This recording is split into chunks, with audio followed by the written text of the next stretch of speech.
clés de la ville, une production Figaro Immobilier et Radio Imo. En partenariat avec le Conseil supérieur du notariat, Elio, Arkea Banque Entreprise et Institutionnelle et Nexity. Présenté par Sylvain Lévy-Valency et Olivier Marin.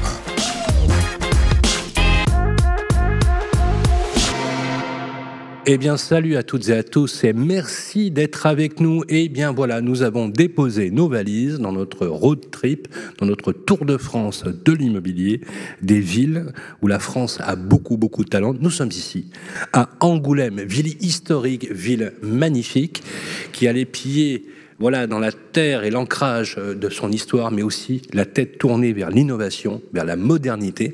Et le but, si vous voulez bien, mesdames et messieurs, c'est qu'on vous fasse découvrir cette très jolie ville. Et bien évidemment, c'est l'avant-dernière date de notre fin de saison, puisqu'on sera au mois de juillet prochain à Nîmes, où nous clôturerons notre saison. Mais n'ayez crainte, on se retrouvera à la rentrée pour aller à la découverte des villes de France. Et je suis bien sûr toujours accompagné de mon complice Olivier Marin. Comment ça va, Olivier ? Très bien, très heureux d'être ici. Bonjour Sylvain. Alors, très heureux au nom de Figaro Immobilier et de Figaro TV de poursuivre cette troisième saison des Clés de la Ville avec toujours ce même principe qui fonctionne et qui a fait ses preuves. On pose nos valises et on parle immobilier et logement, bien sûr, mais aussi urbanisme, environnement, architecture et patrimoine. Et à travers notre émission, c'est l'occasion de montrer que la ville, elle bouge, elle se transforme. Il y a une identité, mais il y a aussi des nouvelles façons de vivre et d'habiter. Alors, on va le voir à travers des reportages, des échanges, des témoignages en plateau de personnalités emblématiques, des acteurs de la fabrique de la ville.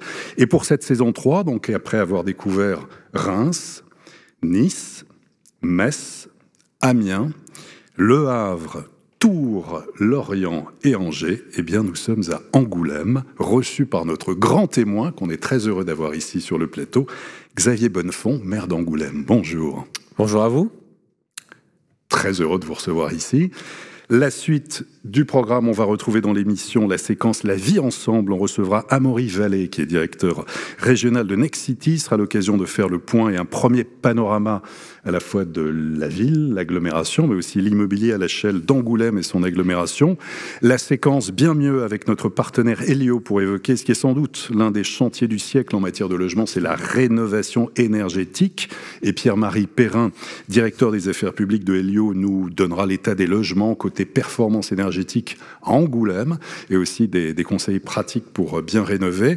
Pour la rubrique Parlons territoire avec Arkea Entreprise Institutionnelle, on recevra Cyril Curie, qui est directeur territorial institutionnel d'Arkea Banque, qui sera à nos côtés pour parler d'opérations d'aménagement et d'urbanisme. Et puis chaque mois, un notaire du Conseil supérieur du notariat. Aujourd'hui, on recevra Maître Amandine Spichat-Bérard, notaire à Angoulême. On fera un tour d'horizon et on parlera de l'évolution des prix, mais aussi des ventes à Angoulême et donner là aussi des conseils pratiques. Voilà pour ce beau programme. Mais tout d'abord, Grégoire, si je vous dis Angoulême, l'édito, c'est à vous.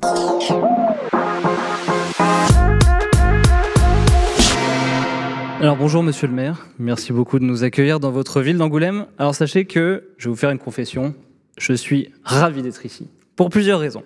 La première, très personnelle, je suis un fan absolu de bande dessinée, et on est ici dans la capitale internationale de la BD. Il y a un festival annuel, mondialement connu, il y a aussi un musée dédié et de nombreux murs peints à travers la ville. Aussi, je suis ravi d'être ici parce que je suis originaire du Sud-Ouest. Et Angoulême, c'était une étape importante vers notre retour à la maison. D'ailleurs, Angoulême est surnommé le balcon du Sud-Ouest, en référence à sa position sur un éperon calcaire qui domine la Charente. Merci donc, monsieur le maire, de nous accueillir ici. Alors, les premières traces humaines, un peu d'histoire, remontent au Paléolithique. Le site d'Angoulême était, semble-t-il, occupé il y a 14 000 ans déjà.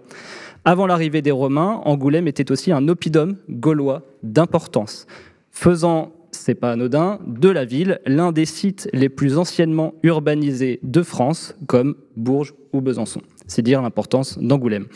Il faut dire aussi que ce fameux éperon calcaire, qui domine la rivière Charente de 80 mètres, offre un point stratégique de tout premier ordre. C'est donc tout naturellement que, pendant la période romaine, Angoulême prospère, surtout à partir de la fin du IIIe siècle, quand il y a eu une réorganisation du réseau de voies faisant passer les axes Bordeaux, Limoges, Lyon, et Poitiers-Bordeaux par cette cité romaine qui s'appelait alors Iculisma. Bien évidemment, il y a beaucoup à dire sur la période Moyen-Âge. Iculisma, c'est la ville, c'est le nom d'Angoulême. Le nom d'Angoulême, tout à fait, le nom romain d'Angoulême. Donc après Iculisma, on passe au Moyen-Âge, période faste pour la ville par bien des aspects. Angoulême, d'abord, c'était un centre quasi névralgique de la guerre de Cent Ans. Alors, en terre anglaise au XIIIe siècle, rattachée au royaume de France en 1308, avant de redevenir anglaise en 1360 après le traité de Brétigny, puis définitivement française en 1372 quand ses habitants boutent eux-mêmes l'anglois hors des murs. Et oui, le Moyen-Âge, c'est l'occasion pour votre cité de développer aussi son activité commerciale. Angoulême s'étend en dehors de ses remparts, sur la plaine, devient une étape importante vers les pays de l'Ouest. On y vend du sel, du vin, et Angoulême devient un carrefour commercial entre La Rochelle et Limoges, entre la Touraine et le Bordelais.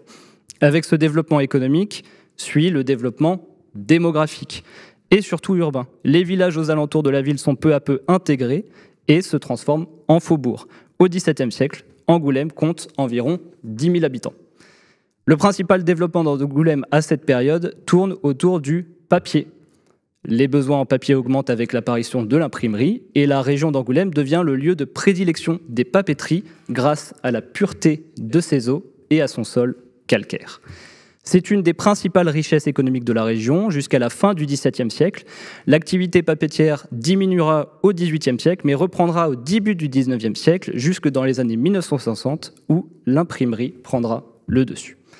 Le XIXe siècle, synonyme pour Angoulême d'urbanisation, Angoulême devient le chef-lieu du département de la Charente. La ville est reliée à Bordeaux par le chemin de fer en 1852 et la liaison vers Paris se fera l'année suivante. La population évolue rapidement. Elle passe de 15 000 habitants en 1806 à 38 000 en 1901.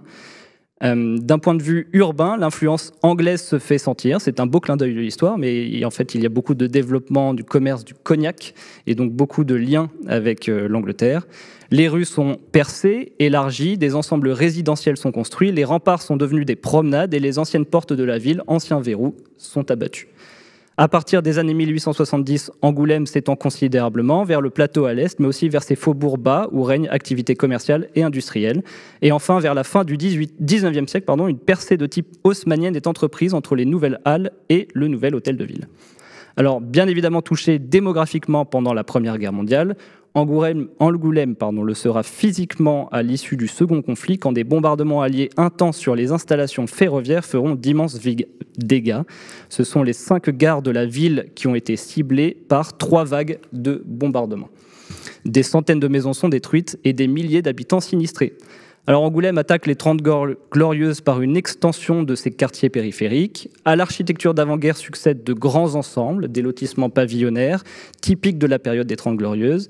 La ville se renouvelle face au déclin des activités industrielles traditionnelles, évoquées plus tôt. Le tertiaire, à travers la banque et l'assurance et le tourisme, prennent le relais. Angoulême devient surtout un centre national de l'image animé avec la création d'un pôle image reconnu. Et dans les années 70, c'est le désormais très célèbre festival de la bande dessinée qui se crée. La tradition historique de la papeterie, évoquée précédemment, n'est finalement pas si loin. Après, avec les bouleversements liés à la période Covid, les nouveaux modes de travail et la fuite de la région parisienne par une population cadre, Angoulême se renouvelle. Une nouvelle population arrive, plus jeune, plus urbaine. La population tend à se stagner après une baisse continuelle depuis les années 1960. Angoulême, c'est un territoire qualifié de territoire en transition par l'INSEE. Et ses défis pour le XXIe siècle bien entamés sont connus. Protéger ses habitants dans la continuité d'un passé très riche, moderniser la ville en prévenant le dérèglement climatique, en favorisant l'attractivité locale et en assurant la transition entre les générations. Rien d'effrayant pour une ville dont la devise adoptée au XIVe siècle est « Fortitudo mea civium fides », ce qui fait ma force, c'est la fidélité de mes citoyens. Alors à tous, bienvenue à Angoulême. Bravo.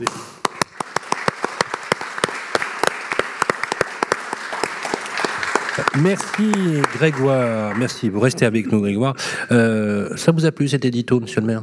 Ah oui, puisqu'il est assez conforme en effet à l'histoire de notre belle cité et notamment à sa réorientation aussi de ces derniers siècles, puisque en effet l'industrie papetière a été, je crois, le meilleur moment pour aussi produire ces beaux immeubles et ces beaux hôtels particuliers que nous avons dans la vieille ville. Et puis, je trouve que, en tout cas, le quartier papetier au pied du fleuve, au pied de la ville et au bord du fleuve, est un exemple assez réussi de reconversion industrielle. Je le cite assez en exemple, puisque les élus se sont passés, mais ont continué, on va dire, dans la même orientation. Et je crois pouvoir dire aujourd'hui que ça a été une belle idée de faire fructifier finalement ce salon de la bande dessinée, qui est devenu depuis un festival de la bande dessinée, qui a fêté sa 50e édition il y a quelques mois, et qui a produit et s'aimé sur le territoire et a donné une nouvelle identité à la ville. C'est en plus une ville qui est extrêmement intéressante, nous qui prenons l'habitude de tourner, entre ce côté très architectural, très ancien, où il fait bon, voire même une forme de déambulation bucolique dans les rues d'Angoulême, et en même temps, c'est assez saisissant, une formidable technologie autour de l'image, une émulation assez rare, une jeunesse très tournée sur l'avenir. Donc cette alliance, vous voyez, entre une architecture à la fois médiévale, historique, très touristique, où on mange d'ailleurs très bien, hein, voilà. Et en même temps cette modernité, je trouve que c'est un bon alliage pour une ville, pour lui redonner à la fois l'attractivité. Et d'ailleurs, on a observé effectivement, comme l'a rappelé notre ami Grégoire, un tassement de la démographie qui a fini de décroître pour retrouver des couleurs démographiques, ce qui démontre que votre collectivité, cette ville, retrouve une véritable attractivité. Vous partagez cet élément? Oui, c'est ce que je dis souvent d'ailleurs à certains collègues maires, puisque je siège au conseil d'administration de Ville-de-France. Vous savez, Ville-de-France, c'est l'association des élus des communes de 10 à 100 000 habitants qui peut-être se reconnaissent pas dans l'action de France Urbaine, qui est plutôt l'association des métropoles, et qui ont des particularités qu'ils ne retrouvent peut-être pas forcément au sein de l'Association des maires de France, puisque les communes sont diverses et les problématiques des villes moyennes sont particulières. Et donc c'est vrai que souvent les collègues me citent Angoulême en exemple, ou finalement ressentent de l'envie vis-à-vis d'Angoulême, puisque ils le disent, ils n'ont pas la chance donc d'avoir parfois le statut de ville-préfecture, ce qui est le cas d'Angoulême. Oui. Ils n'ont pas la chance d'avoir une identité, ce qui est le cas d'Angoulême, puisque on a eu le papier, on a rebondi assez immédiatement finalement donc sur les industries culturelles et créatives et la filière image que vous avez citée. Et puis, ils disent eux-mêmes que même s'ils ont la chance de pouvoir prendre des campagnes de communication auprès de médias nationaux, même après plusieurs années et après des budgets assez colossaux, malheureusement, ils n'ont pas encore cette identité et ils ne savent pas forcément encore être repérés sur une carte nationale comme on arrive à le faire avec le Sud-Ouest et avec Angoulême. C'est très clair. Je vous propose, si vous voulez bien maintenant, de voir votre ville sous un angle différent. On a tourné quelques images. Alors, on a une vision tout de suite un peu plus poétique, un peu plus holistique que les reportages qu'on fait habituellement dans les villes. On a un parti pris, encore une fois, c'est nous on pense avec Olivier que dans ce road trip, notre pays, la France, a des villes magnifiques qui ont un formidable talent. Et il y a une chose que nous aimons particulièrement au Figaro et à Radio Imo, c'est que nous aimons beaucoup les élus locaux, puisqu'on considère que c'est vous qui êtes les premiers à porter de l'aménagement du territoire. Et on aimerait, si on peut faire passer ce message à la suite de la restitution du CNR et autres conférences là-dessus, qu'on reconnaisse enfin le rôle majeur qui vous est attribué et qu'on retrouve finalement cette latitude que parfois on vous a un peu confisquée pour des raisons, on va dire, des tentations un peu jacobines, on peut dire les choses comme ça. Je vous propose qu'on découvre les images tout de suite. Une fois n'est pas coutume, bienvenue. Bienvenue cette fois-ci à Angoulême, cité millénaire nichée sur son éperon calcaire au-dessus de la rivière Charente.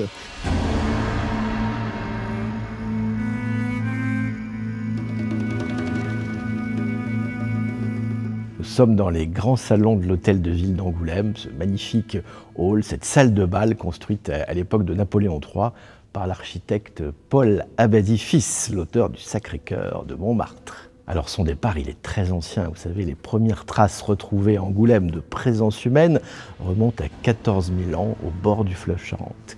Ensuite, la ville s'est développée avec ses remparts à l'époque de la fin de l'Empire romain, avec à l'arrivée des barbares. Il a fallu se protéger contre les Vandales. Et la ville s'est développée au Moyen-Âge autour de 3 dynasties comtales, les Taillefer, les Lusignans et les Valois-Angoulême. Le centre historique d'Angoulême est surnommé le Plateau. Il comprend les monuments historiques les plus remarquables de la ville. À tout seigneur, tout honneur, commençons par son hôtel de ville. Il siège au cœur de la ville haute et est érigé de 1858 à 1869 à l'emplacement du château comtal dont il ne subsiste que le donjon des Lusignans du XIIIe siècle et la tour des Valois du XVe siècle. Un beffroi surplombe l'ensemble, il date du XIXe siècle. Isabelle Taillefer, elle appartient à cette famille comtale des Taillefer et l'important, c'est qu'elle a épousé le roi d'Angleterre au XIIIe siècle, Jean Santerre, et elle a été à l'origine de cet hôtel de ville, de ce château, puisque c'est elle qui a voulu la construction de ce château. Isabelle Taillefer et son mari, le roi d'Angleterre, a fondé la première commune d'Angoulême. Valois-Angoulême, qui, à partir du XVIe siècle, se sont développés bien sûr ici, et le personnage le plus important, c'est Marguerite d'Angoulême, la sœur de François Ier, qui est née ici en 1492. Aujourd'hui, depuis le XIIe siècle, nous avons cette magnifique cathédrale Saint-Pierre qui a la particularité d'être une cathédrale romane, ce qui est assez rare en France. Et l'élément le plus intéressant, bien sûr, c'est sa façade qui date du début du XIIe siècle et qui est constituée de plus de 75 personnages sculptés. Dans la vieille ville, déambulez le long des rues moyenâgeuses. Admirez la rue Hergé, le théâtre du 19e siècle, l'église Saint-André ou encore les nombreuses places et fontaines. De véritables pépites qu'il convient de découvrir à son rythme. N'hésitez pas à flâner entre les étals du marché des Halles d'Angoulême, dont l'architecture industrielle date de la fin du 19e siècle. Un peu plus au nord, au pied de la Charente, n'hésitez pas à visiter le musée du papier. La bande dessinée étant au cœur de la ville d'Angoulême, plusieurs occasions s'offrent à vous si vous êtes lecteur assidu. Enfin, si vous êtes à pied, n'hésitez pas à finir par le circuit des remparts, proche des murs peints. Cette balade longe les remparts du 4e siècle et offre de superbes points de vue. À partir de cette boucle de 8 km, découvrez les 19 murs peints et imaginés par de célèbres auteurs de bandes dessinées.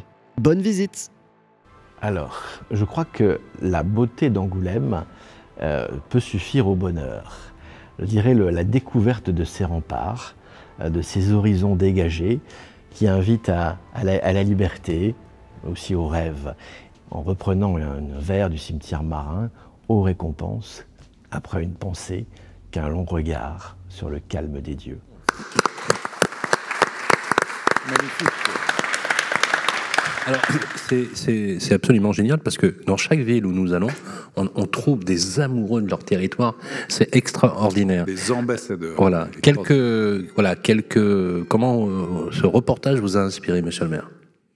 J'y retrouve évidemment ma ville, j'y retrouve un de nos agents municipaux, puisque Florent Gaillard est certes un brillant historien local, mais aussi notre directeur du musée du papier et des archives municipales. C'est un amoureux évidemment de l'histoire et surtout de l'histoire d'Angoulême. C'est notre Stéphane Bern local, puisqu'il a eu même la chance de tourner ici dans les salons de l'hôtel de ville avec Stéphane Bern lorsque Secret d'Histoire a consacré une émission à Marguerite. Ouais. Et donc c'est une personne passionnante et passionnée, et je crois qu'il fait aussi évidemment la fierté des Angoumoisins, puisque il fait partie aussi du club des ambassadeurs, puisque nous avons notre club d'ambassadeurs qui sont des personnalités assez diverses du monde culturel, du monde économique, de tout horizon, et Florent fait partie de cela. Puisqu'on sait pouvoir compter sur lui à tout moment pour parler positivement, évidemment, du territoire. Alors, en spécialisant la ville d'Angoulême sur une dimension, on va dire, culturelle, on le voit, hein, d'ailleurs, ça transparaît assez bien. Et ce qui est intéressant, d'ailleurs, et suffisamment important pour le souligner, c'est que vous avez en plus trouvé votre modèle économique par rapport à cette dimension culturelle. Vous avez placé cette ville qu'on appelle... Alors, moi, j'aime pas trop le mot ville moyenne. Voilà, c'est une ville à part entière. Vous avez réussi à la placer sur l'échiquier international. Tout le monde connaît Angoulême dans le monde entier, les fans de BD bien évidemment. C'est-à-dire que l'attraction du festival a quand même quelque chose de vraiment important. Est-ce que aujourd'hui, vous qui êtes aux affaires, c'est votre second mandat, vous avez été élu en 2014, vous avez été réélu évidemment, donc c'est signe que vos administrés vous font confiance. Est-ce que vous allez continuer à ancrer finalement Angoulême dans cette dimension à la fois culturelle mais aussi économique, puisqu'on voit bien que beaucoup de jeunes arrivent ici pour l'image, apprendre, se développer, qu'on a même des studios qui s'installent ici, beaucoup de tournages ont même lieu ici. Je crois même qu'il y a un projet Astérix et Obélix qui va démarrer bientôt en images. Est-ce que cette stratégie-là, vous allez la développer au sein de votre ville? Oui, évidemment, puisque c'est l'exemple que je soulignais, plus que réussi, de reconversion industrielle après nos heures de gloire, on va dire, autour de la filière papetière. Et c'est ce qui aujourd'hui nous permet d'être, on va dire, connus, reconnus sur le plan international. Le festival, c'était il y a 50 ans. Le Centre national de la bande dessinée et de l'image, c'était donc 10 à 15 ans après, sur une décision du gouvernement de l'époque de fixer cet établissement public ici en région à Angoulême. 10 ans après cette deuxième étape, c'était le syndicat mixte du pôle Image Magélis qui naissait sur l'initiative des élus locaux. Et donc, celui-là, maintenant, a 25 ans d'expérience derrière lui.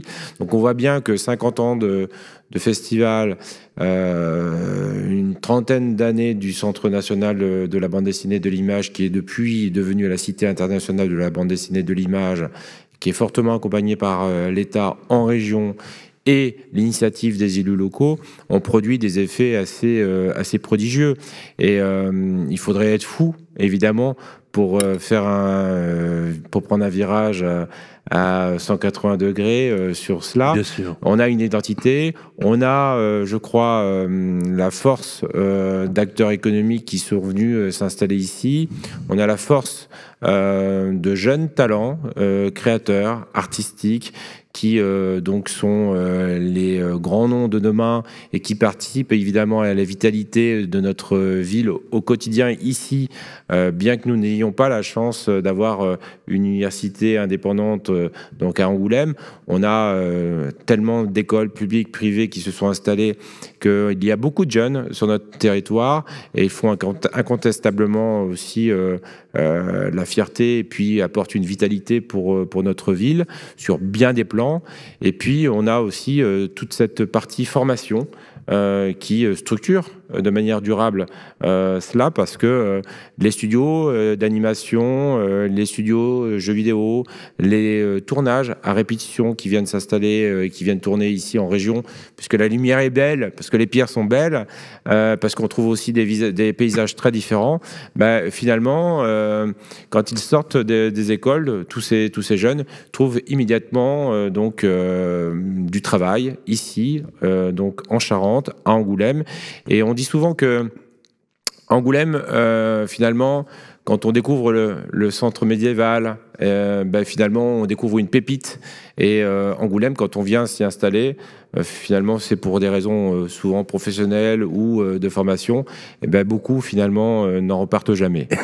Et justement, alors, à propos de pépite, justement, tout en restant fidèle à son histoire, son patrimoine, donc, on voit que Angoulême bouge, se transforme. On note d'ailleurs quand on arrive des aménagements, des projets urbains, revoir les rues, les espaces publics, aménager la voirie, vous voulez aussi végétaliser.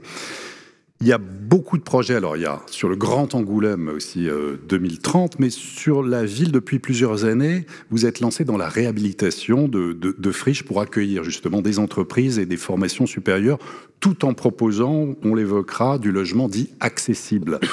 75 friches industrialisées, des dizaines identifiées pour des futurs projets. Pour ceux qui ne connaissent pas Angoulême, quels sont les projets emblématiques à venir ici à Angoulême ? D'abord, ça fait 6 ans, en effet, qu'on a lancé un grand programme de rénovation urbaine, une OPARU assez ambitieuse, même quelques mois finalement avant le lancement de l'opération nationale Cœur de Ville. Et si bien d'ailleurs que c'est ça certainement qui nous a permis d'aller vite sur Cœur de Ville et de faire partie de ces villes assez représentatives d'opérations à succès dans le cadre de cette opération nationale. Mais c'est parce qu'on avait commencé un petit peu avant et qu'on avait déjà dessiné. Dans les 222 villes. Tout à fait, tout à fait. Mais si on a été plus vite, accélérateur, ça a été un si on a été plus vite que d'autres, peut-être c'est parce qu'on avait déjà dessiné beaucoup de choses qui finalement étaient complètement convergentes avec le programme national. D'ailleurs, c'est pourquoi ici à Angoulême, on a eu la chance d'avoir un fort accompagnement d'Action Logement, très dense sur des opérations, qu'elles soient publiques ou privées, que ce soit sur des subventions ou des prêts, et qui ont permis de dénouer, de débloquer des friches en cœur de ville qui étaient bloquées pour des raisons donc économiques, de complexité aussi, de restauration patrimoniale. Et nul doute que Cœur de Ville et l'accompagnement d'Action Logement a été donc salvateur pour nous, pour dénouer cela et donner à voir évidemment des opérations Cœur de Ville réussies. Et puis, évidemment, l'habitat, c'est une chose, mais c'est important de garder cette mixité sociale, évidemment, dans la ville et de permettre, quels que soient les niveaux, le niveau social, différents ménages de s'y installer. Mais c'est aussi important pour nous de permettre aussi le retour des familles en cœur de ville.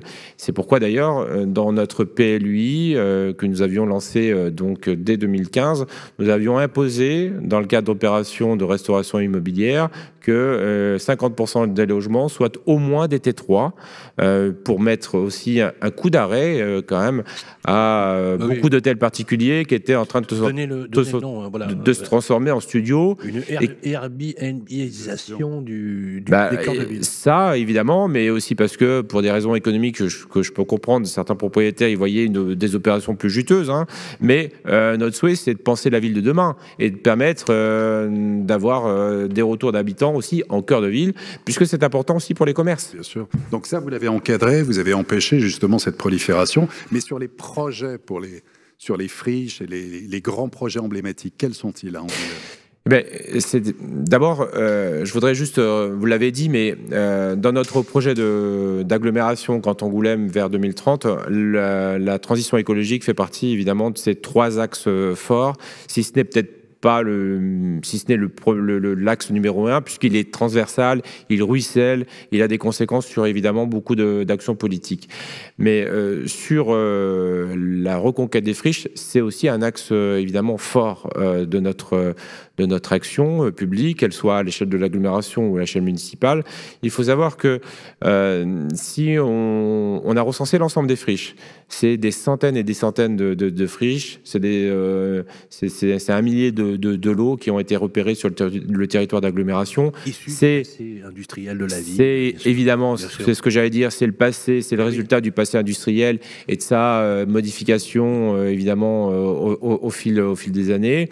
Et donc on a fait ce travail-là pour permettre à tout porteur de projet intéressé par notre territoire d'aller plus vite et d'identifier évidemment les endroits où les choses peuvent se faire.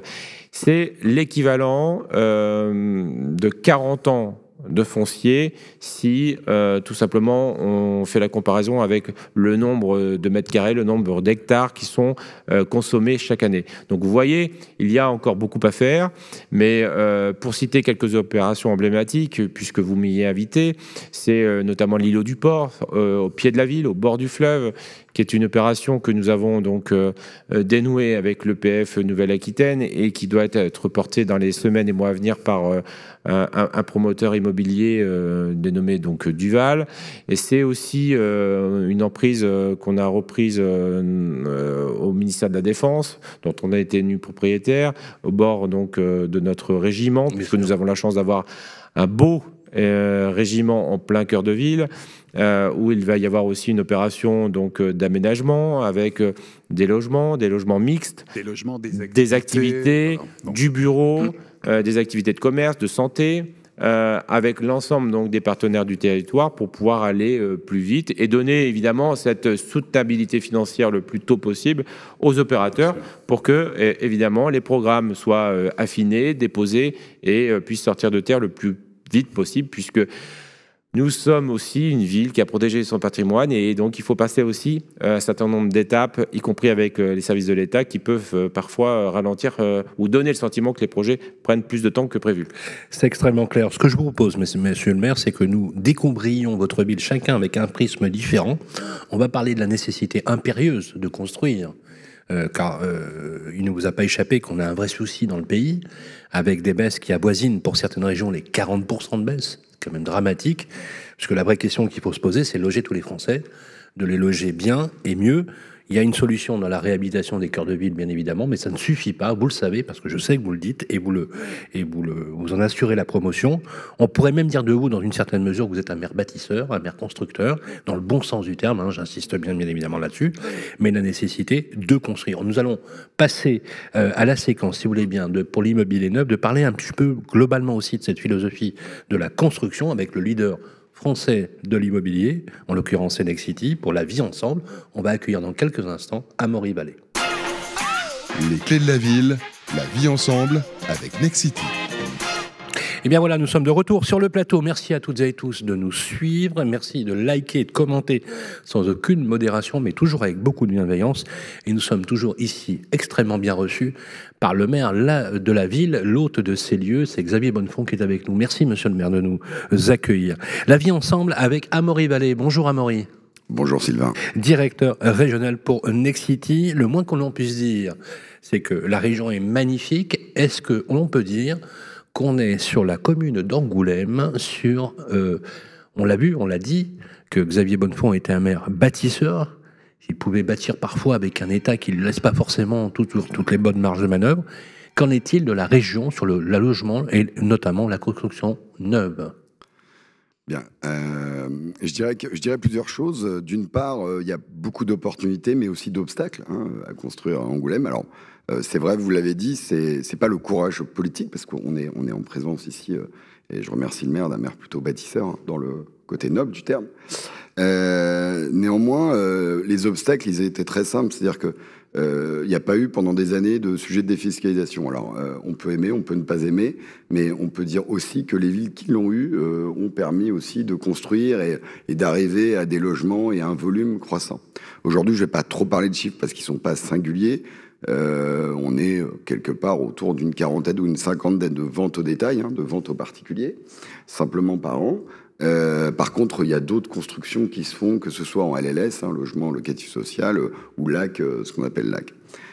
Moi, je pense que malgré le fait que il y ait énormément d'atouts, je pense que attirer des familles urbaines, notamment, il y a besoin de culture. Ici, on est complètement dans un berceau culturel extrêmement dense. On a la chance d'avoir des friches industrielles à réhabiliter, etc. Et je pense que on va arriver à un volume plus constant. Pourquoi ? La fin du Pinel, c'est pas bien, et en même temps, c'est bien pour d'autres villes. Parce que finalement, Angoulême va pouvoir sortir son épingle du jeu, je pense. Et d'autre part, je vais pas trahir de secret, mais je pense, enfin c'est pas une annonce, mais de B2 à B1, Angoulême va passer certainement en zone, je dirais, éligible B1, il y a très très grande chance, ce qui va nous permettre aussi de faire du LLI, parce qu'on n'a pas parlé de logement intermédiaire. Oui, monsieur le maire en a très bien parlé, il faut du logement pour tous. Favoriser abordable, la mixité sociale, absolument abordable. Rappelez pour ceux qui nous écoutent, c'est quoi le logement intermédiaire exactement ? Le logement intermédiaire, c'est un logement qui est conçu, je dirais aussi pour des investisseurs institutionnels type Action Logement, Caisse des dépôts et autres, pour pouvoir investir, comme son nom l'indique, dans le logement intermédiaire. Le logement intermédiaire, c'est entre le logement social type LLS, logement locatif social, PLS plus PLAI, et entre le marché libre. En gros, on est entre 1 euro et 1,50 € de moins. Disons donc ici à 9 € du mètre carré, si je suis un peu riche pour aller sur le marché locatif privé, et trop riche pour être dans le logement purement social. C'est ça l'idée. Concrètement, on est souvent sur des profils de locataires type fonctionnaires ou les anciens du 1%, ce qu'on appelait des professions, je dirais, intermédiaires. Et qui font l'écrasante majorité, d'ailleurs des Français, il faut le rappeler. Absolument. Et vous dites en fait que paradoxalement, ça peut être une chance, notamment sur le territoire d'Angoulême, la fin du Pinel, mais comment vous avez réagi au fait qu'on arrête? Vous avez dit hors antenne qu'effectivement, ça pourrait mettre une belle opportunité. Oui, pour pourquoi? Parce que, je vous explique, nous, on a beaucoup essayé de travailler sur Angoulême. Alors, vous avez de l'histoire, c'est très bien, vous avez de la richesse, et dans le sol, mais c'est pas de l'or. C'est des autres, mérovingiens, etc. Et il fait qu'on a plus de complexité. L'État et l'ABF, notamment, sont très soucieux. Et c'est normal, hein, si on veut garder des belles villes en France, et notamment Angoulême, il faut qu'ils soient vigilants. Et donc, on a eu du mal. Et comme je le rappelle, le marché était assez bas. On n'a pas réussi, je dirais, le challenge.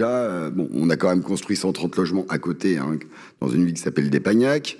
Avec Égide de Métis, on fait une opération avec la ville d'Angoulême sur la rue Baconneau. Oui. Voilà. Donc nous, on a toujours été. Mais c'est vrai que c'est du tissu urbain, c'est sensible, hein, c'est normal. C'est de la dentelle. Et voilà, c'est de la dentelle. Et donc je dirais que voilà. Mais bon, il y a énormément d'atouts. Il y a la LGV. On est en pleine. Enfin, je veux dire, on est en train de récupérer les subsides. Mais c'est vrai, vous êtes à 2 heures de Paris. Vous vous rendez compte, c'est énorme. 1h45. 1h45, c'est-à-dire que vous êtes dans une proximité absolument incroyable. 35 minutes de Bordeaux. Et quand je vois les prix, je me dis que ça reste... Alors, moi, je regarde les prix d'un point de vue un peu parisien, il faut le dire. Donc, je ne suis pas entièrement objectif. Je vais vous en parler. Mais justement, Amaury, pour les prix, ça reste encore très attractif ou pas? J'ai pas envie de spoiler ma consoeur des notaires, mais c'est vrai que quand on voit qu'on a des loyers quand même qui sont relativement hauts finalement, puisqu'on est en 10 € en moyenne, avec des prix dans l'ancien qui sont entre 1008 et 2000 €. Bon, du mètre carré. Oui, du mètre carré. Oui. Eh oui, et dans des choses bien placées, on peut voir, il n'y a pas besoin d'avoir fait l'ENA pour voir que 10 € on a des investisseurs qui seront très captifs avec des taux de rentabilité qu'on va chercher même dans des grandes agglos, des grandes métropoles autour d'aujourd'hui, c'est 2, 5, 3 bruts. Ici, on serait plus sur 5, 6 bruts. Voilà. Mais je dis ça, je ne veux pas que tous les investisseurs. Mais voilà.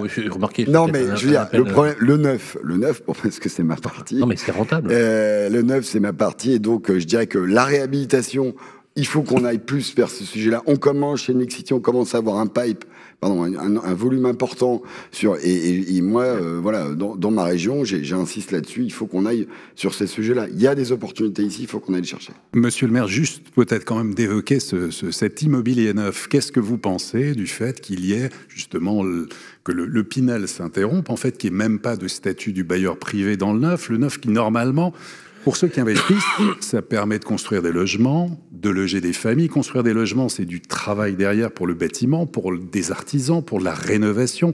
Qu'est-ce que vous pensez justement de cet arrêt, de ce dispositif d'investissement locatif ? Ici, en local, on n'a jamais été éligible dans de bonnes conditions au Pinel. Monsieur vient de le rappeler.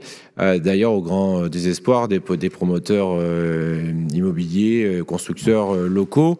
Je vais même ajouter que on a eu un regret puisqu'on avait réussi à un moment donné à écrire un système dérogatoire avec le préfet de région qui était au départ expérimental, puisqu'on donnait l'opportunité aux constructeurs locaux ou autres donc, de construire des lots neufs, et en échange, ils devaient rénover de l'ancien. Donc un lot neuf pour un lot ancien. Oui. Ça fonctionnait très bien. Ça a été un accélérateur fois 2, fois 3 encore de notre PARU ou de Cœur de Ville. Et puis est arrivée la fin de l'expérimentation avec la nécessité de revoir auprès de la préfecture de région, auprès du ministère du Logement, la poursuite évidemment de cette expérimentation, en montrant quand même preuve à l'appui que les résultats étaient là. On n'a pas forcément été suivi au grand désespoir du territoire, au grand désespoir des constructeurs locaux. Et ça s'est arrêté. Ça s'est arrêté. Donc évidemment, les choses ne se sont pas arrêtées totalement, mais c'était quelque chose qui a été intéressant aussi pour les constructeurs locaux, intéressant pour le territoire, sur l'angle économique, sur l'angle évidemment de l'habitat, et qui était plutôt assez positif, puisqu'on faisait un lot neuf pour une réhabilitation d'un lot ancien. Et pour quelle raison ça s'est arrêté, Xavier Bonnefond ? C'était une dérogation ou une expérimentation, et comme toute expérimentation, je ne vais pas vous refaire la définition du petit Robert. Et donc, comme tout ce qui marche en France, on s'est empressé finalement de l'arrêter. À l'époque, vous savez, dans les discussions que nous avions avec le ministère du Logement, puisqu'on est monté en délégation, y compris avec les professionnels, on voyait bien que le Pinel, c'était le coût que ça pouvait représenter évidemment pour les caisses de l'État, et qu'il y avait une complexité pour eux certainement d'enlever du Pinel et de maintenir des systèmes dérogatoires qui pourtant avaient produit des résultats ici en Charente. C'est très clair. Amaury, justement, on va parler des prix. Alors les prix, on est à combien sur le neuf aujourd'hui? Sur le neuf, aujourd'hui, de En toute moyenne. façon, quel que soit le neuf, je dirais, en France, on ne peut pas être en deçà de 3002, 3003. Sur Angoulême, on est plus près de 3005, 3006. Après, je parle de moyenne. D'accord. Voilà. Okay. Ça reste quand même extrêmement bon marché, je rappelle. Ça reste bon marché. Je veux dire, on a quand même une gare LGV ici, on a beaucoup de choses, et moi, j'encourage les investisseurs à s'intéresser à Angoulême, parce que, voilà, encore une fois, il y a énormément de choses qui vont pouvoir se faire. Je crois que ce sont des villes qui ont une dynamique et une conscience, comme l'a dit Monsieur le maire, ils ont pris la chose très en amont. Et ils ont réfléchi à leur NPNRU, etc., avant. Donc ils n'ont pas subi Action Logement, ils ont été plutôt à la manœuvre.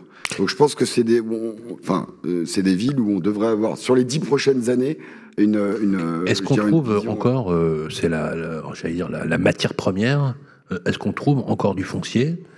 Et comment la collectivité essaye de vous accompagner pour justement optimiser la recherche de foncier? Parce qu'il faudrait bien, malgré le ZAN, le zéro artificialisation nette, donc souvent malheureusement les gens retiennent que le zéro, c'est pas zéro, on peut construire. C'est vrai. Mais on construit différemment. Mais c'est toute la problématique des élus aujourd'hui. Quand je parle de courage politique, c'est pas un vain mot. C'est-à-dire que l'État nous dit on ne va plus s'étaler, etc. Ce qui est, je pense, écologiquement, ça a du sens. Néanmoins, il faut l'acceptation des villes et des habitants. C'est-à-dire que le maire, il porte ça pour la plupart du temps. C'est clair. Il porte ça avec des gens qui habitent. Vous allez changer un peu. Je dirais, il faut vraiment beaucoup de pédagogie aujourd'hui, beaucoup de pédagogie pour faire accepter les projets. Là, on parlait de densité, de intensité urbaine, on peut dire ce qu'on veut. Les citoyens aujourd'hui qui ont un immeuble qui se fait à côté d'eux, etc., ils ne l'acceptent pas comme des mots d'architectes et d'urbanistes. Donc il faut quand même avoir cette responsabilité-là, mais il faut quand même le faire. Alors justement, on voit fleurir dans pas mal de villes des chartes entre les collectivités, municipalités, des constructeurs, des aménageurs, des architectes. Alors il y a Construire ensemble à Nice, charte bâtiment frugal à Bordeaux, il y a la charte sur la qualité de la construction à Nancy, il y a la charte référentielle urbanisme à Tours, il y en a à Angers, on parle beaucoup de réhabilitation, de réinventer l'existant. Qu'est-ce qu'il y a à Angoulême? Est-ce qu'il y a quelque chose en particulier? Alors Olivier adore les chartes, puisqu'on en trouve une dans chaque ville, c'est vrai. Est-ce que vous y êtes allé aussi dans l'agglo de votre charte? Alors, on n'a pas forcément une charte formalisée, même si on pourrait évidemment la coucher par écrit, puisque les relations avec les acteurs économiques, les promoteurs, elles existent et elles ont pris suffisamment en amont. D'ailleurs, on leur impose, avant de déposer le permis de construire, ou en tout cas la demande de permis de construire, on leur impose de faire une réunion d'information. De concertation en amont. De concertation d'information, ouais. Suffisamment en amont pour pouvoir quand même retoucher un petit peu les projets. Je me suis déjà vu demander à des promoteurs de changer un peu l'angle d'un immeuble pour que les terrasses, les balcons préservent évidemment l'intimité à la fois des gens qui étaient là avant, mais à la fois aussi des futurs occupants de ces bâtiments-là. On a fait aussi le choix parfois de demander des programmes un peu moins denses, quitte à peut-être à revoir aussi le terrain qu'on leur vendait, puisque la course, même si on a besoin d'argent, mais la course, c'est pas forcément la course à l'argent, c'est la course d'abord au bien vivre ensemble, à la fois avec les Angoumoisins historiques et à la fois évidemment avec les nouveaux Angoumoisins. On impose aussi quand même dans nos documents d'urbanisme des îlots de fraîcheur, des îlots verts à l'intérieur des assiettes foncières quand elles sont suffisamment grandes. Donc on travaille un peu avec tout ça. Il y a un dialogue qui est instauré de toute façon, mais il n'y a pas de charte en tant que telle, même si elle n'a pas une valeur légale, pour donner une sorte de cap ou une vision, puisqu'en fait le Covid a quand même pas mal bouleversé les choses, et c'est vrai que par rapport à des plans locaux d'urbanisme qui datent d'il y a pas mal de temps, c'était aussi ces chartes une façon de remettre les compteurs à zéro. Mais et de voir peut-être n'en éprouvez-vous pas le besoin finalement. On n'a pas forcément eu le besoin, ouais. même si on a été durement touché dans le mauvais sens du terme, malheureusement, par les process Robien. Voilà. Ah, le Robien, oui, d'accord. Robien. Voilà, on en garde quelques séquelles ici ou là. Et c'est depuis d'ailleurs que les choses se sont un petit peu... Le dialogue s'est renforcé.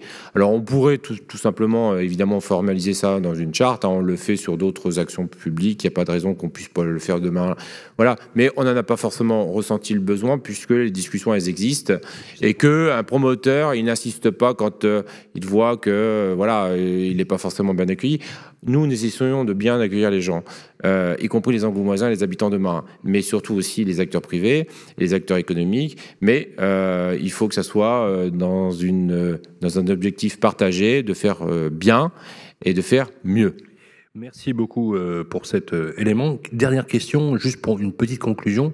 Est-ce qu'on peut dire que ce territoire, quand on prend aujourd'hui la teneur du marché de l'immobilier neuf, qui est une véritable catastrophe dans notre pays, puisqu'on ne construit plus, pour le dire, avec une demande solvable, je précise, une demande solvable qui s'est effondrée, hein, crise des taux d'intérêt bien évidemment. Qu'est-ce qu'on peut dire par rapport à la région Amaury? Au niveau national, sans faire de la politique, bien sûr, et sans dramatiser le sujet, tu l'as dit tout à l'heure, Sylvain, c'est catastrophique. En fait, c'est inédit. On a une crise qui est bien au-delà de, je pense, 2008 et 91 et 98. C'est-à-dire que les trois pieds du tabouret que sont la promotion immobilière, l'offre, la demande et je dirais les coûts de construction, et le quatrième qui sont les taux de crédit, tout ça est dans le rouge. Donc moi, j'ai pas envie de faire les Zarathustra ou je ne sais pas. Ce que je peux dire, c'est que la région, quand il y a des fondamentaux qui sont bons, économiques, on sent qu'il y a une impulsion politique, il y a aussi une réserve. Moi, je pense que la culture, on ne parle pas assez de culture, mais c'est vrai que culturellement, c'est riche ici. Et aujourd'hui, les gens, ils veulent pas juste habiter, ils veulent vivre. Oui, et typiquement, une ville comme ça, il y a beaucoup d'attraits, il y a des offres culturelles. Les gens, ils veulent pas s'installer. Voilà, moi, c'est mon avis. Merci beaucoup. Applaudissements pour Amaury Vallée. Séquence La vie ensemble. Dans quelques instants, nous allons bien sûr passer à un sujet majeur, monsieur le maire, qui est celui de la transition énergétique et de la rénovation énergétique des bâtiments publics, des bâtiments privés. Globalement, c'est comment on va aborder justement les bouleversements climatiques. Bouleversements climatiques, il n'a échappé à personne, qu'on les vivait concrètement tous les jours. On se retrouve tout de suite après ça. Les clés de la ville, bien mieux, avec Elio. Eh bien, si vous nous rejoignez, nous sommes toujours dans, aujourd'hui, ce qu'on appelle les clés de la ville, les saltimbanques de l'immobilier avec mon ami Olivier Marin. Nous allons de ville en ville et nous sommes à Angoulême. On est ravis d'être avec vous et merci à Xavier Bonnefond, le maire de la ville, de nous accueillir dans cet écrin médiéval, dans cet écrin architectural. On est ravis d'être avec vous, accompagné, bien sûr, d'Olivier Marin. On va parler maintenant, c'est malin. Absolument. Il y a longtemps, on ne l'avait pas fait. Allez, oui. Reconnais-le. Bien sûr, bien entendu. On va parler maintenant de rénovation énergétique avec nos amis d'Elio. Absolument, la rénovation énergétique. Alors, enjeu majeur qui nécessite à la fois de la transparence, de la confiance et de bons conseils. C'est la promesse d'Elio, spécialiste de la rénovation énergétique, qui nous accompagne dans chaque étape de notre tour de France des clés de la ville. Et on est très heureux de recevoir aujourd'hui Pierre-Marie Perrin. Bonjour. Bonjour Olivier, bonjour Sylvain. Bonjour Xavier. Directeur des affaires publiques d'Elio. Alors, avant de rentrer dans le vif du sujet et de voir des cas concrets à Angoulême, avec les logements, avec cette transition énergétique, quelles sont les nouveautés en matière juridique, de règlement, d'innovation, si on évoque MaPrimeRénov' au niveau national? Alors effectivement, le gouvernement a annoncé il y a 15 jours et la semaine dernière de nombreux changements sur la rénovation énergétique des bâtiments et notamment sur le dispositif MaPrimeRénov' en s'engageant sur deux piliers. Le premier, c'est l'efficacité et le deuxième, c'est la performance. L'efficacité, pourquoi? Parce qu'on va arrêter la rénovation par geste. On va juste la maintenir pour décarboner les systèmes de chauffage. Et puis, le deuxième pilier qui est la performance, où là, le gouvernement souhaite accélérer la transition énergétique des bâtiments pour faire des rénovations globales et performantes.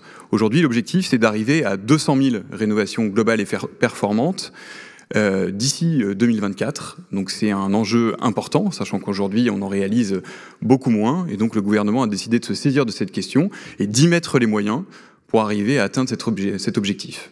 Très bien. Alors maintenant, on va voir au niveau local, quel est l'état du parc des logements à Angoulême? Alors déjà, on peut se satisfaire d'un bon score à Angoulême. Bon élève, Angoulême. Plutôt bon élève. Angers était un excellent élève le mois dernier, mais Angoulême l'est aussi, avec aujourd'hui 37% de passoires énergétiques, donc des logements en E, F et G, ce qui est plutôt une moyenne basse en France. Donc ça, c'est vraiment pas mal. Il y a du travail. On voit que le parc, il y a à peu près 50% d'appartements et 45% de maisons individuelles, alors que dans les villes qu'on a traversées jusque-là, il y a beaucoup plus d'appartements. Donc on voit un équilibre entre maisons individuelles et appartements. Et donc beaucoup de travail pour rénover le patrimoine. Juste une petite intervention, Xavier Bonnefond, à propos d'écologie et d'Angoulême, parce qu'Angoulême a depuis très longtemps été à la pointe, s'est engagé notamment dans une politique de développement durable en lançant la démarche d'agenda 21 en 2008. Et puis, je crois qu'il y a beaucoup de concertations, carte et climat notamment, il y a beaucoup de choses dans le domaine. Oui, en effet, nous sommes dans une démarche de carte et climat, qui est en fait le choix politique fait par les élus, donc à l'agglo, de mettre dans cette démarche 4 grands documents donc d'urbanisme et d'obligation, à savoir donc le PCAET, le plan climat air énergie territorial, dont on n'était pas doté lors du mandat précédent, que j'ai souhaité voir impulser très vite et le plus vite possible à l'aune de ce nouveau mandat.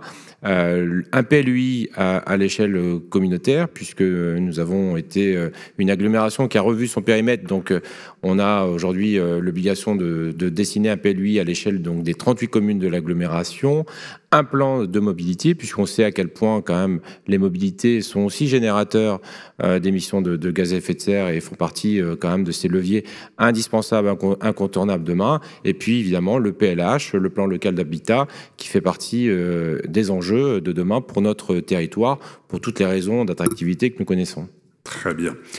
On retourne aux exemples maintenant de rénovation globale à Angoulême, Pierre-Marie, avec côté particulier. Alors là, vous avez pris l'exemple d'une maison, 125 mètres carrés, avant et après travaux, qui concerne un couple d'Angoulême, 3 enfants, maison équipée en chauffage électrique. Alors Olivier, je vais juste avant ça me permettre de rappeler l'ensemble des aides qui existent, notamment pour les particuliers. Il faut savoir que vous avez donc les aides publiques, avec MaPrimeRénov' dont on parlait tout à l'heure, mais vous avez également une aide privée, qui s'appelle les certificats d'économie d'énergie, et qui sont payés par les fournisseurs d'énergie, EDF, Total, et qui ont l'obligation de faire baisser la consommation énergétique de leurs clients. Et c'est une aide qui va être payée par ces fournisseurs d'énergie et que les citoyens ne connaissent pas forcément. Et les citoyens, ils y ont droit facilement? Exactement. Au même titre que MaPrimeRénov'. Oui, sachant que c'est... Ça complète les aides. Ça complète et c'est élargi, c'est-à-dire que c'est beaucoup moins soumis à des questions de revenus et que n'importe quel citoyen peut bénéficier des certificats d'économie d'énergie. Alors je confirme que les citoyens le savent pas, hein, ça c'est sûr. Beaucoup de citoyens le savent. Déjà sur MaPrimeRénov', c'est une galère pour y aller et pour essayer de trouver un petit peu les éléments, bien que quand même le portail France Rénovation a quand même fait beaucoup d'efforts dans la lisibilité, mais c'est quand même très compliqué. Donc d'où la nécessité que vous avez certainement de les accompagner. Exactement. Il y a une troisième typologie d'aide, ce sont les aides des collectivités locales qui vont spécifiquement, avec des particularités de leur territoire, accompagner tel ou tel projet de rénovation énergétique. Et ça se cumule. Et ça se cumule. Et je sais qu'Angoulême l'a mise en place et que c'est extrêmement intéressant. Et donc pour revenir à notre cas pratique, on va essayer de faire passer ce ménage et ce bâtiment, cette maison, de l'étiquette énergétique G pour la passer en C. Elle existe vraiment, hein? Elle existe vraiment. Avec un gain énergétique de 79%, donc ce qui est colossal pour le ménage. Le montant des travaux global, 38 000 € à peu près, avec 17 000 € de prime C2E, dont je parlais tout à l'heure, donc ce qui est absolument colossal, 4 500 € d'aide MaPrimeRénov', le dispositif d'aide publique, un petit peu moins important, et puis vous allez avoir un bonus de sortie de passoire énergétique de 1 000 €. Et avec ça, vous allez avoir un reste à charge de 15 400 €. Donc, ce qui est très important, on divise par 2 le reste à charge pour les ménages. C'est énorme, c'est fou. Et vous allez me dire, ça va être compliqué ce reste à charge pour des ménages qui peuvent être modestes.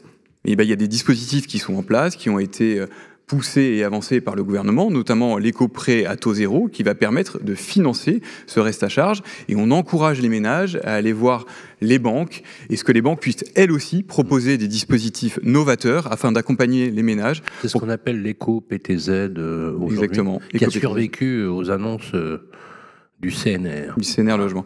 Mais c'est important qu'on puisse lever les freins, parce Bien que sûr. le problème financier est colossal pour les particuliers. Question concrète, sans provocation, mais est-ce qu'on trouve aujourd'hui à financer concrètement le reste à charge ? Ce que vous appelez le reste à charge. C'est très difficile aujourd'hui, et c'est pour ça que les acteurs bancaires doivent être moteurs dans cette dynamique. Et tant que les acteurs bancaires et tant que le gouvernement n'arrivera pas à solliciter ces acteurs bancaires, on n'arrivera pas à remplir cette mission qui est d'inciter les ménages à faire des travaux de rénovation énergétique. Donc il faut absolument lever ce frein.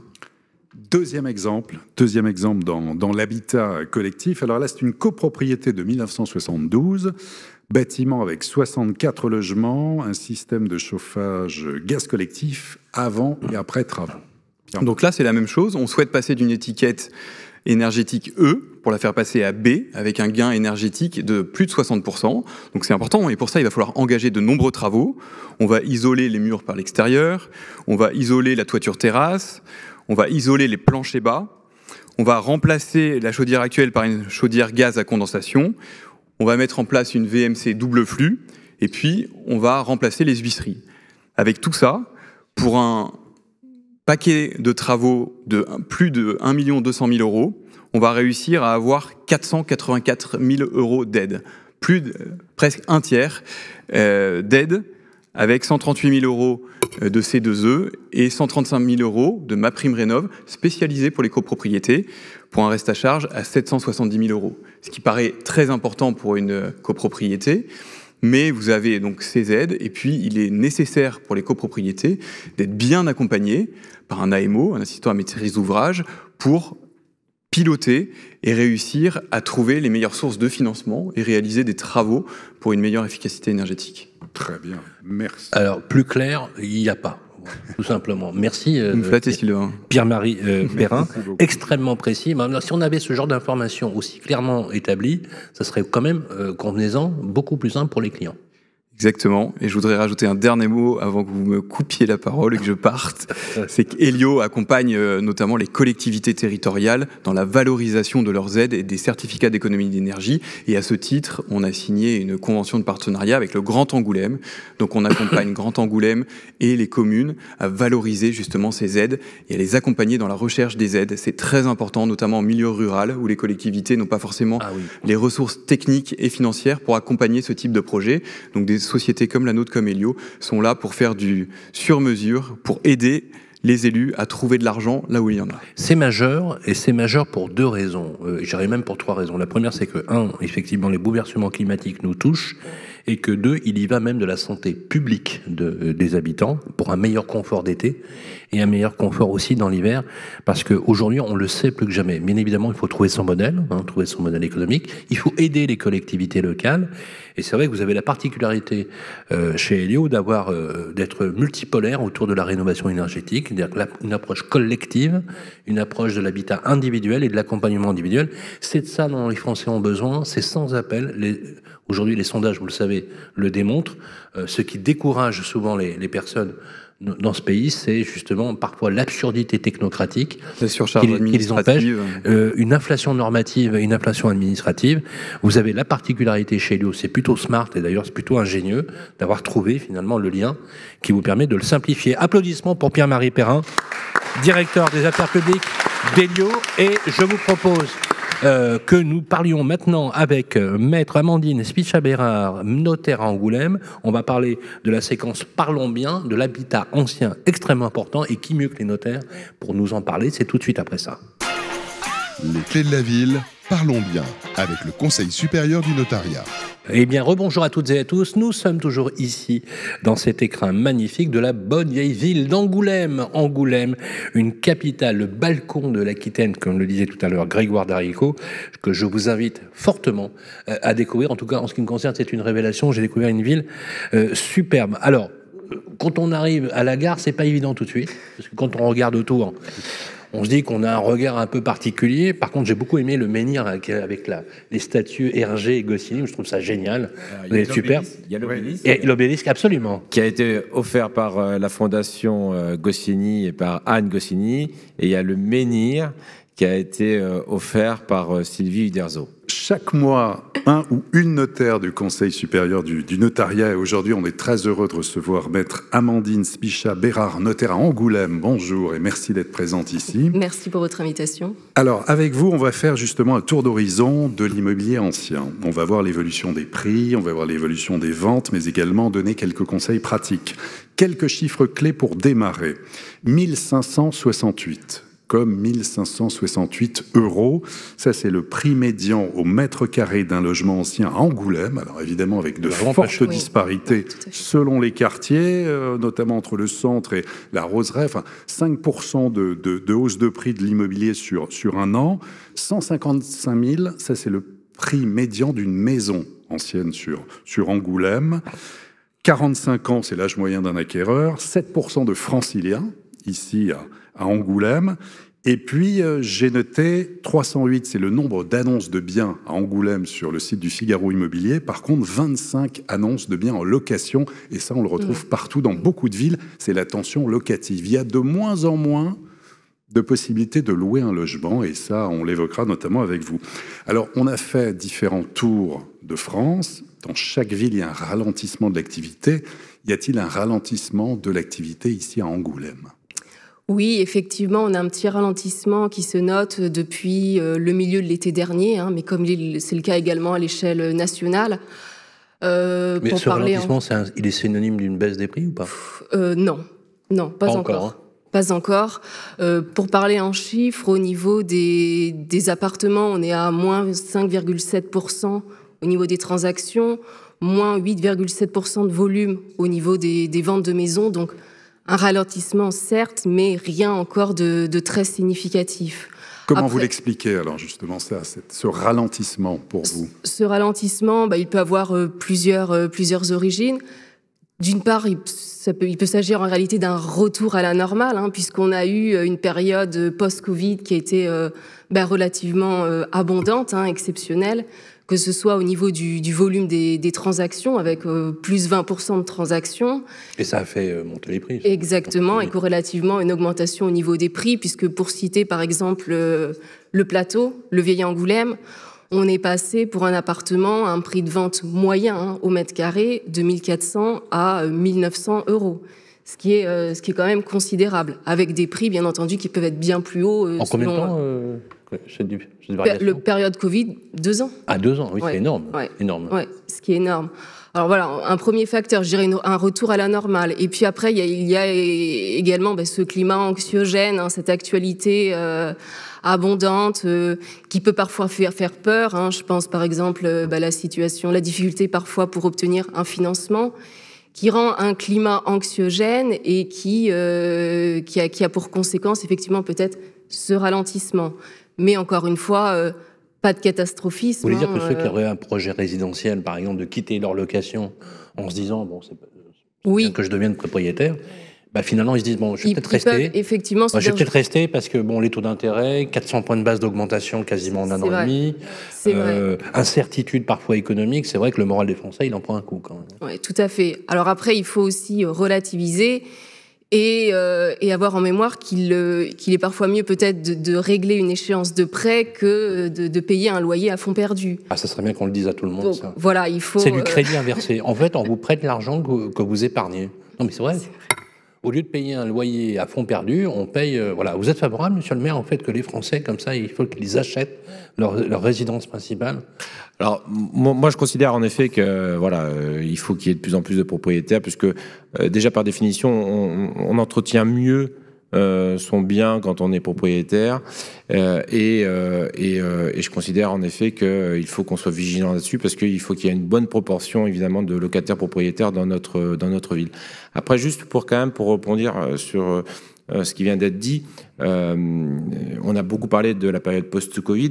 Il faut savoir quand même que le prix de l'immobilier à Angoulême était extrêmement bas depuis des années. Donc, un effet rattrapage. Il y a un effet rattrapage qui maintenant a commencé il y a bien avant la crise sanitaire et l'épisode Covid, qui a continué. Alors qu'il y a eu un temps d'arrêt, il y a eu un temps d'arrêt en effet pendant la crise sanitaire, puisque on pouvait difficilement signer chez le notaire pendant un certain moment. Mais moi, mon indicateur, c'est aussi les droits de mutation qui tombent dans les caisses de la ville.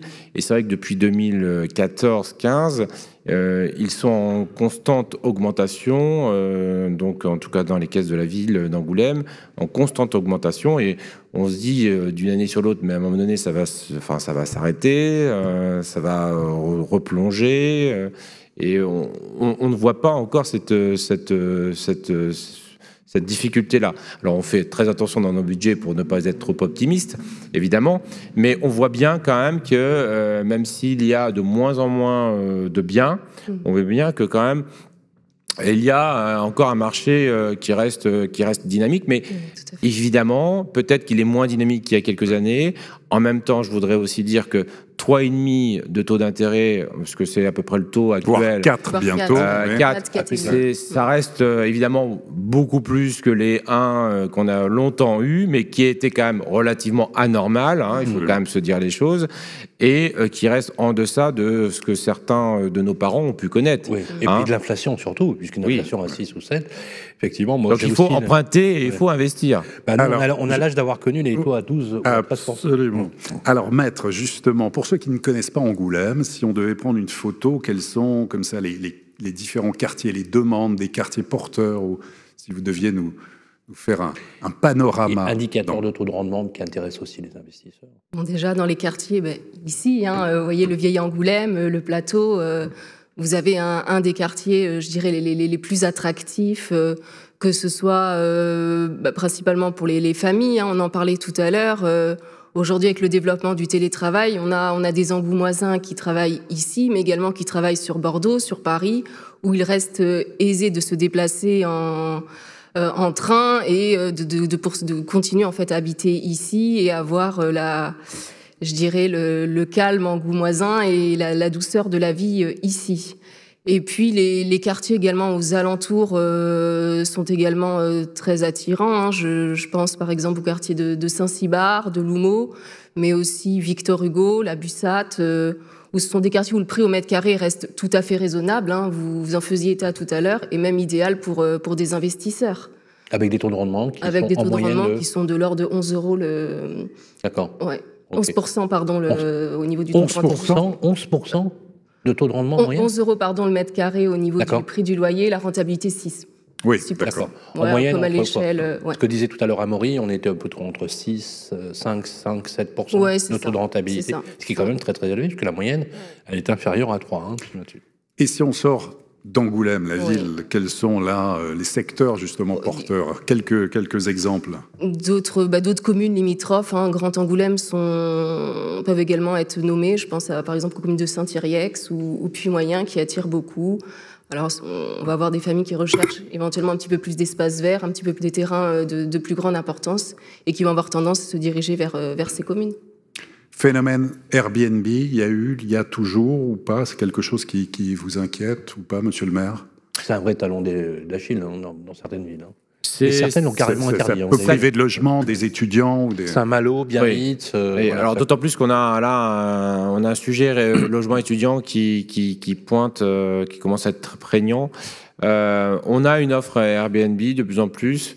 Alors pour l'instant, ça se régule, j'ai envie de dire quand même, parce que plus il y en a, plus évidemment à un moment donné, certains finalement revoient leur bien à un autre usage parce qu'ils ne trouvent pas forcément, on va dire, le chiffre d'affaires qu'ils imaginaient au départ.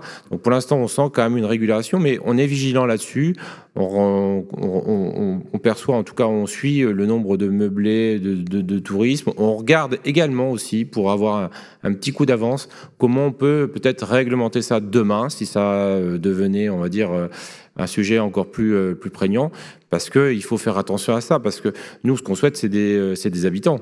c'est des habitants qui consomment évidemment sur place. Bien sûr. C'est aussi une offre étudiante, puisque il faut savoir qu'il y a beaucoup de bailleurs privés également, donc sur la ville-centre, sur Angoulême, qui jouent évidemment un rôle historique. Et le fait que certains aillent demain vers une offre Airbnb, c'est pas forcément, on va dire, satisfaisant pour le développement et les attentes des habitants et des gens qui veulent venir à Angoulême.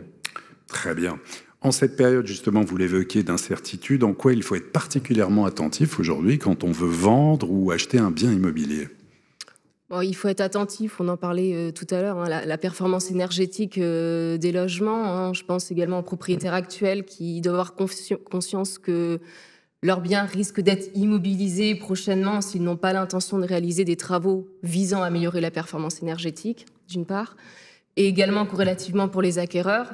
Peut-être faire chiffrer également en amont ces travaux lorsqu'ils font une offre d'achat pour avoir connaissance des conséquences financières pour eux.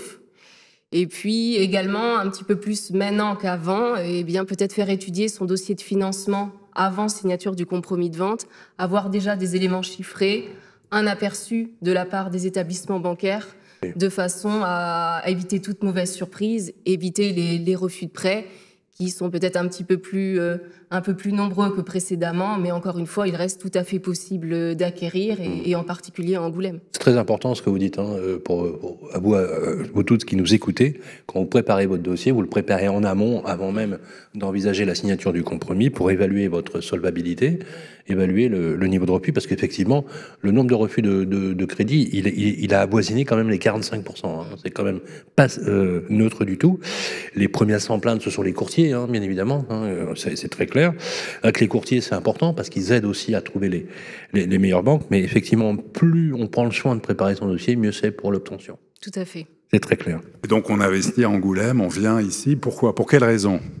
On investit en Angoulême pour le cadre de vie, pour la proximité des services, des commerces, et puis... on est à côté de la montagne, on est à 1 heure de la mer, on est à 2 heures, on est moins de 2 heures de Paris. Voilà. Et puis vous avez venez à Angoulême. La facilité de circulation, contrairement à d'autres villes. Ah oui, écoutez, tout à l'heure, nous étions arrivés vers 9 heures du matin. Après avoir le passage de la gare, on découvre la ville et on n'entend rien. Pas de bruit. Voilà, le calme en voisin. Là, c'est extraordinaire. Il manquait plus que le terrain de pétanque et on allait jouer au boule avec eux. C'est extraordinaire. Merci. Merci infiniment. Merci. Applaudissements pour Amandine Pessavirard. Je rappelle que vous êtes notaire à Angoulême. Un conseil, ne changez rien. Voilà, ne changez rien. On va terminer bientôt cette émission, et merci d'avoir participé avec nous, de rester avec nous tout au long de ce programme. On est ravis d'être ici pour vous faire découvrir cette ville d'Angoulême, et encore merci vraiment à monsieur le maire de partager ce moment avec nous. On va accueillir dans quelques instants Cyril Curie pour nos amis d'Arkea Banque. On va parler territoire tout de suite après ça. Les clés de la ville, parlons territoire. Avec Arkea Banque, entreprise et institutionnelle. Et bien voilà, de retour ici à Angoulême. On est ravis d'être avec vous pour ce programme. Je vous rappelle, les amis, que tous les mois, avec Olivier Marin, nous traversons le pays. Nous sommes les compagnons du devoir de l'immobilier pour découvrir les villes de France. On est ici dans les salons de l'Hôtel de Ville à Angoulême avec Xavier Bonnefond, le maire d'Angoulême. Applaudissements pour Xavier Bonnefond, s'il vous plaît.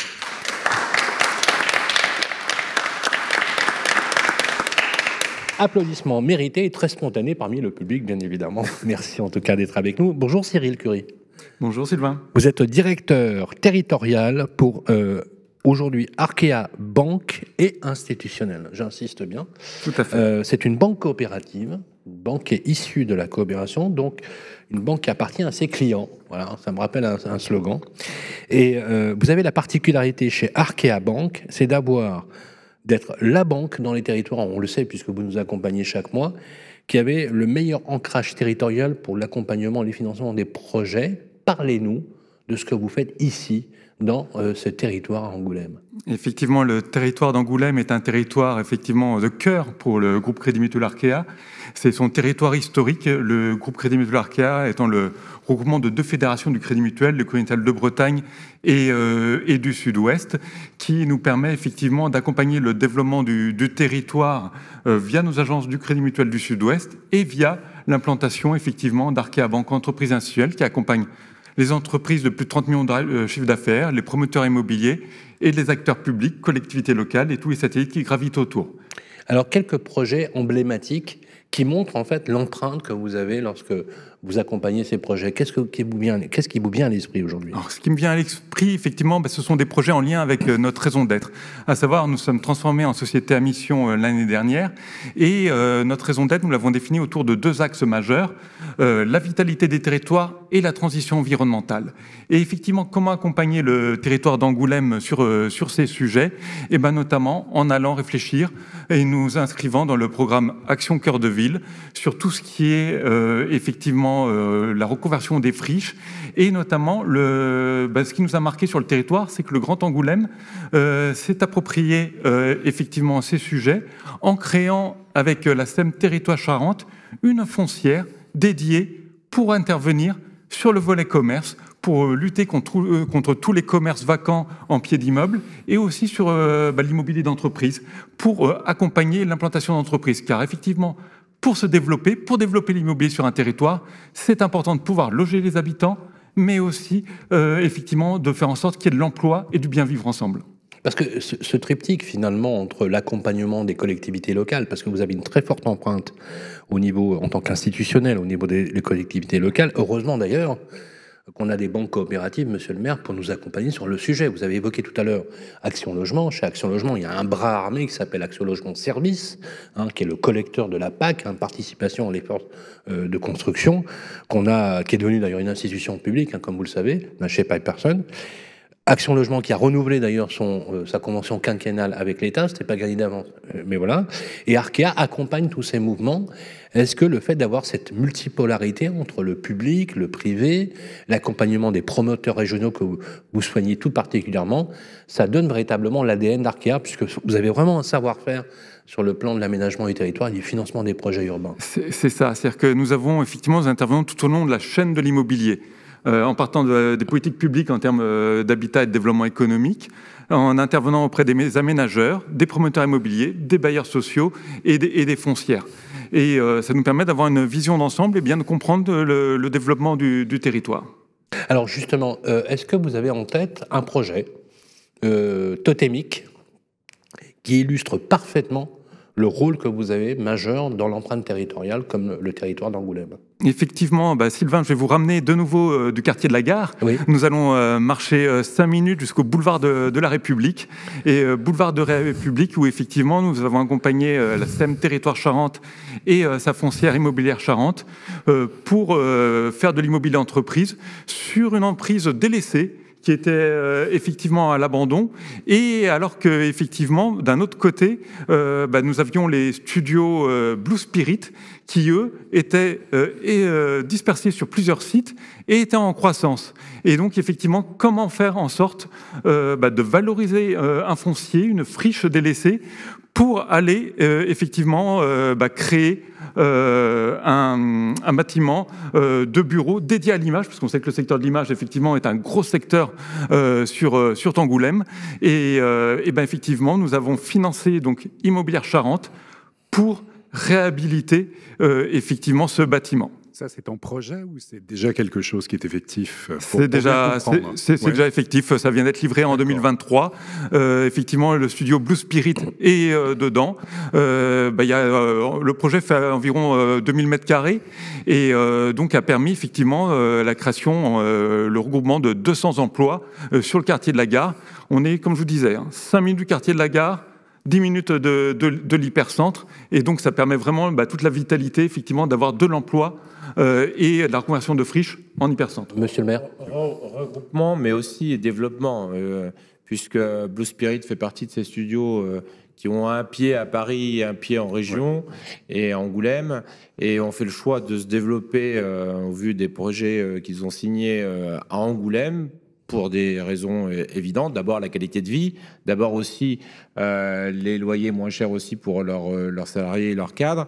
Et dans l'opération qu'évoque monsieur, certes, c'est un regroupement parce qu'ils étaient sur 2 sites, mais en plus, c'est un site d'immobilier d'entreprise qui leur permettra et qui leur permet de monter jusqu'à 350 salariés sur site en fonction des commandes, puisque vous savez que Blue Spirit, vous ne le savez pas, mais a travaillé notamment sur la dernière version des Cités d'Or, travaille sur d'autres projets à venir sur lesquels ils auront la possibilité de communiquer avec Netflix et autres. Donc c'est un gros studio en vue, comme d'autres, mais un gros studio qui dispose maintenant d'un outil immobilier adapté, sécurisé, puisque les contraintes avec ces grands groupes internationaux comme Netflix imposent un cahier des charges qui leur permet donc de monter jusqu'à 350 salariés demain. D'accord. Merci beaucoup, en tout cas, Cyril Curie, de nous montrer les éléments. Ce que vous dites tout à l'heure, vous y avez fait allusion, monsieur le maire, sur la complexité pour l'élu que vous êtes de trouver les ressources, vous savez, pour financer vos projets. Vous avez besoin du privé, on est d'accord, vous avez besoin des promoteurs privés pour vous accompagner, vous avez besoin des aménageurs, et d'ailleurs, vous avez des alliances aujourd'hui très fortes avec les aménageurs, mais aussi les financeurs que vous êtes, pour accompagner les projets urbains. C'est pas toujours les banques, on va dire, entre guillemets, traditionnelles qui vous accompagnent. Donc, c'est très important d'avoir ce triptyque. Et là, je peux pas m'empêcher de vous poser cette question. Vous avez lu les restitutions du CNR par Elisabeth Borne, la première ministre, où on a titré d'ailleurs que c'était la montagne qui avait accouché d'une souris, vous savez, avec des mesures qui n'étaient pas la taille des enjeux. Alors, je connais un peu vos orientations politiques. Vous avez été comment, sidéré, choqué, surpris justement par rapport à ce qui a été dit, puisque encore une fois, on va vous demander, vous, maire d'une ville qu'on appelle moyenne, on va vous enjoindre, on va vous donner une injonction par Paris, et vous le savez, par la préfecture, en disant, monsieur le maire, il faut loger aujourd'hui les Angoumoisins, comme vous dites, et les nouveaux entrées. Et ce que j'ai beaucoup aimé, c'est que dès qu'on entre ici, dans l'hôtel de ville, on a un panneau pour l'accueil des nouveaux arrivants, c'est des nouveaux habitants. Ouais. C'est rare, on l'a pas beaucoup vu. C'est vrai, c'est vrai. Donc, je vois et je constate, et je le vois d'ailleurs par le parterre qui nous occupe, que vous êtes un maire soucieux de l'accueil des nouveaux arrivants. Et vous faites d'ailleurs des rencontres de la proximité, c'est-à-dire aussi faire venir aussi les habitants, aller à leurs rencontres et les voir régulièrement, ce qui ne se fait pas partout, ces rencontres de la proximité aussi. Bah, après, ça, c'est le fil conducteur de mon action depuis 2014 et auquel donc j'essaie, je tente évidemment d'être au rendez-vous, même 9 ans après, puisque on voit bien que tout se complique, tout devient plus compliqué, on voit bien qu'on enchaîne les crises, et donc je pense qu'aujourd'hui, être élu local et être maire, c'est le plus beau des mandats, mais c'est aussi un sacerdoce. Donc si on n'est pas convaincu et dans la proximité, je crois, au quotidien, je pense qu'il faut faire autre chose, parce que c'est quand même le propre d'un maire. Après, vous savez, moi j'ai toujours considéré, j'étais élevé quand même et formé en partie auprès de Jean-Pierre Raffarin, j'étais toujours convaincu qu'on décidait mieux et on faisait mieux quand on était en région, en local, en province, on l'appelle comme on veut, parce que tout décider de Paris, c'est le pire des scénarios. Et une démocratie, on va dire, locale qui est très très forte. Merci beaucoup, Cyril. Je rappelle que vous êtes directeur territorial pour Arkéa Banque et Institutionnel. Applaudissements pour Cyril Curie. Eh bien, voilà, les amis. Nous allons bientôt nous quitter. Et justement, on parlait de démocratie locale. Eh bien, c'est Marguerite de Navarre qui disait la chose suivante: place qui parlemente est à demi gagnée. C'est là aussi la devise que l'on pourrait vous affubler, Xavier Bonnefond. Et je précise aussi qu'il y a un très joli texte, ce qui s'appelle Les Illusions perdues d'Honoré de Balzac, où il parle justement de son entrée dans la ville d'Angoulême, une ville absolument magnifique. Il y a beaucoup de poètes aujourd'hui et d'écrivains qui ont écrit sur cette ville. Ça lui donne le caractère bucolique, mais encore une fois, résolument tourné vers la modernité, et résolument tourné vers l'innovation. J'aimerais, mesdames et messieurs, qu'on fasse un triomphe à Xavier Bonnefond, le maire de Angoulême. Merci. Merci à vous. Merci également à tous nos partenaires. Amaury Vallée, le directeur régional de Next City. Merci également à Pierre-Marie Perrin, directeur des affaires publiques de chez Elio, toujours aussi pointu. Arkéa Banque avec Cyril Curie, et pour le Conseil supérieur du notariat, un vrai plaisir de recevoir Maître Amandine Spicha-Bérard, notaire à Angoulême. Une petite mention pour nos amis avec Baptiste, notre régisseur, notre directeur artistique, Alexandre Burkhardt, et toutes les équipes du Figaro et de Radio Imo. Immobilier. Merci encore une fois, Olivier. On sera de retour, bien sûr, sur le plateau. Pour la dernière de la saison, on sera à Nîmes. Merci Xavier Bonnefond. Une conclusion, Xavier Bonnefond, peut-être ? Juste rappeler que vous avez beaucoup parlé de Marguerite, et évidemment, c'est une femme qui compte dans le destin d'Angoulême, dans la destinée d'Angoulême. Mais Florent Gaillard a évoqué notamment Isabelle Taillefer, et on dit souvent que Angoulême, c'est la ville à eau de reine, puisqu'il y a Isabelle Taillefer et Marguerite et François Ier, évidemment, puisqu'elle était la sœur aînée de François Ier. Et qu'on a eu d'ailleurs à découvrir, bien évidemment, ici à Angoulême. C'est un véritable plaisir de partager ce moment. Merci à vos équipes aussi de nous avoir très gentiment accueillis ici. À toutes et à tous, on va vous souhaiter un excellent été. On va se retrouver à Nîmes, bien sûr, courant juillet. Prenez soin de vous d'ici là. Et surtout, découvrez ce formidable territoire dans nos villes, parce que la France, c'est sûr, elle a un incroyable talent. Je l'ai un peu pris comme ça. Merci à tous. Merci. Les Clés de la Ville, une production Figaro Immobilier et Radio Imo. En partenariat avec le Conseil supérieur du notariat, Elio, Arkea Banque Entreprise et Institutionnelle et Nexity. Présenté par Sylvain Lévy-Valency et Olivier Marin.